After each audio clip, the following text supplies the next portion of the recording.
ظالمك أو ضدك قردر هيستا أو ظلميانا أسقنا عقوبة سجويا وحكاد عضي لنا عن كونفورتا دول كان وحي أفجوية كشجية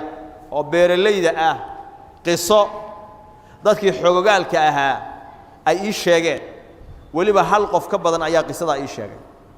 مدهورة أينا أهيد سجاشن يشنتي ميلها سكوب بجنة حلقي قحة نباتدو أي تاجنيد بيهايد نبى وحكوها بسنين دول كيس بيريهيس اسكفى الشيء نكي وصل لابطي دول كلها وقح كسول لابطي مركو يمد بيجري بيرتان أنا إسكاله كي ظالم كاوحي وحبا أنا وكوما هاي دول كان أنا إسكاله من إبان كرت مقالدي طولدي بيروه كويا لين بوتجو ضدكي والله الله وحي وجرنا يا هرب والله كل ما وحي يري سو مج جرنا يسان إن هبل أهاي بيرتا إذا سو جرنا ما يسان نين كان إذن كايس هيب وداك تاني جرنا يسان نين كان يقال حط الله ظالم كا أنا مالا أنا هذا هي مالا أوقع يا مالا دول كيجينا فشان رباي هذا ياشي وحي أتجاه نين كي بالله حط له إنه نين كاس بيرتا اللي يهي وكعر يكون الصلابتي ودونه هي إن لجوه ريتشيو بيرتي سووا فشة وديد ووان بيسمينا وحي يراهدين ويهدين كلا بر أن كدقنا برنا أساق السي برنا هكاجة تنازلها كودان صار ما يبوي أو يمادنا وحي يراهدين دا بركة تنازله يسيد أو برا أودين يسي أساقه أديك بركة كلا والجودين هي وأنم باهن أو حليس أو باهن إنه طبعا لا أو باهن وأقبل markaasuu qaybtiisii beertay kiina daalimka ahana qaybtii kale u beertay waxa soo dhalato soo baxday qaybtii ninkii xaq lahaa si fiican bay u soo dhalatay waana u mira dhashay qaybtii kalena markay soo baxday iska gubataba kii daalimka ahaa wuxuu yiri waxa ii muuqata ninkaan inuu istixray oo sixir uu ii maleegay oo beertaydu sida ay ku gubatay intuu yimid xabad soo qaato shan xabad ku dhiftay dil buu ugu dar xaqiisii buu qaatay dilna waa ugu dar markuu dilay ayuu yiri hal qaado baqtigiisa hal xabaab magaaladuna ka aad dadkii waa qaadi waayeen ninkii dhulkii waa laga rujin waayay sagii bay u tageen waxay ninkana waa qaadi weeyeen dhaqaajin laana soo laabto wuxuu yiri see u hadlaysaan see u qaadi weydeen ana idin la qaadaya keena markuu qabtay waa fududaadaba godkii markuu geeyay ayuu yiri soo dhiiba gudahan galayaade gudihii markuu galay oo saa u dhex istaagay oo meydkii saa u dhigay gudaha ayuu ku dhigay dhab oo qabsaday ninkii cabaad buu ku dhiftay wariga fujiyoy meydka iga fujiyoy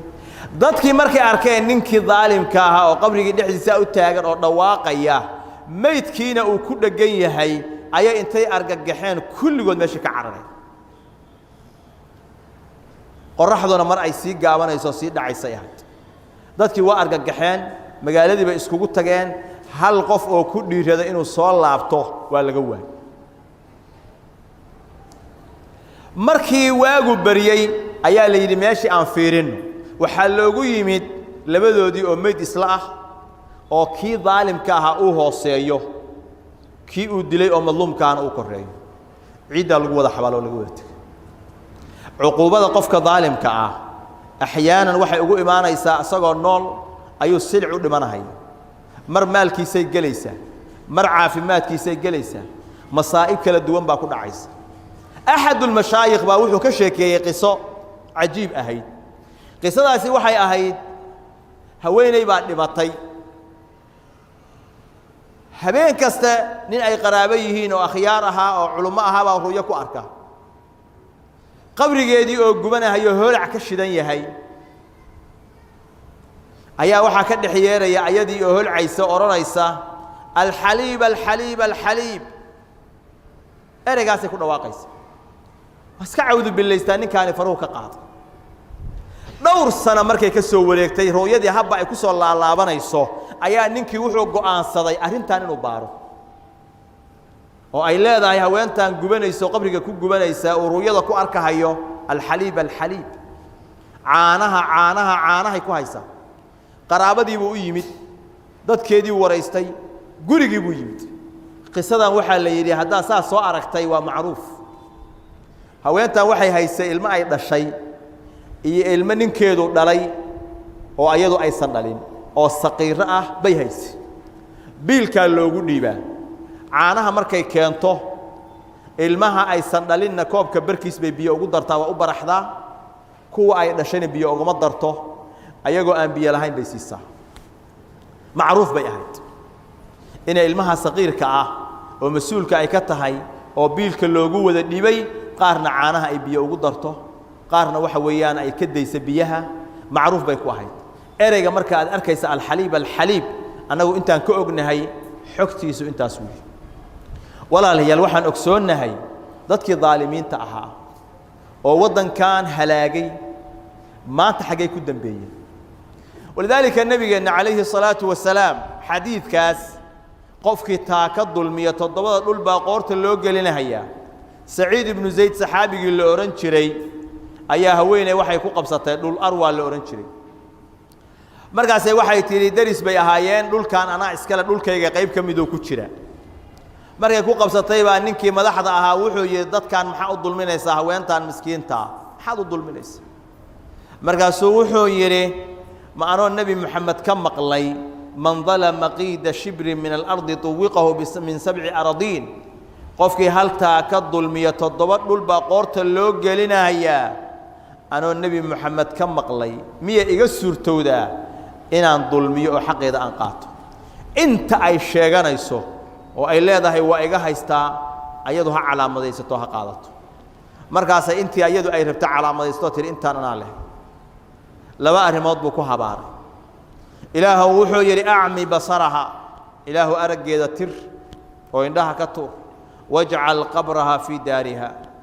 qabrigeedana gurigeeda ilaahu ka dhig muddo ka bacdi way indhabeeshay indhihii baa ilaahay tiray ayadoo derbiga ku socoto saa u warwareegaysay ceel ka dhex qodnaa dhulkii ku dhex dhacday asagii baa qabri looga dhigay siduu u habaaray baa ilahay ku yidhi subxana wa tacaala qofka daalimka ah qofka uu dulminayo oo madluumka ah baryihiisa ilaahay waa aqbalaya wuxuu nebigu yidhi sala allahu calayhi wasalam halaaatun laa turaddu dacwatuhum saddex qolo ilaahay baryahoodu ma celiyo waxaa ka mid ah wa dacwatu lmadluum qofka madluumka ah oo la dulmiyey baryihiisa ilaahay uu baryahayo habaarka uu qofkaa dulmiyey uu habaarayo tuxmalu cala alghamaam daruuraha ayaa lagu xambaaraa oo lagu qaadaa wa tuftaxu laha abwaabu asamaa samada irdaheeda ayaa loo furahayaa wayaquulu rabbu wacizatii laansurannaki walow bacda xiin ilaahay baa dhaaranaya o odhanaya cizigaygaan ku dhaartade waan kuu hiilinayaa oo kuu gargaarayaa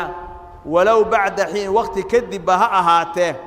guul ayaad heli doontaa oo waa guulaysan doontaa qofka madluumka oo la dulmiyey hadduu habaaro qofka daalimka oo dulmiyey oo gacmaha kor u taago waxa weeyaan ilaahay waa ka aqbalayaa si gooniya ayaana ducadiisa loo aqbalaya oo loo maamuusaya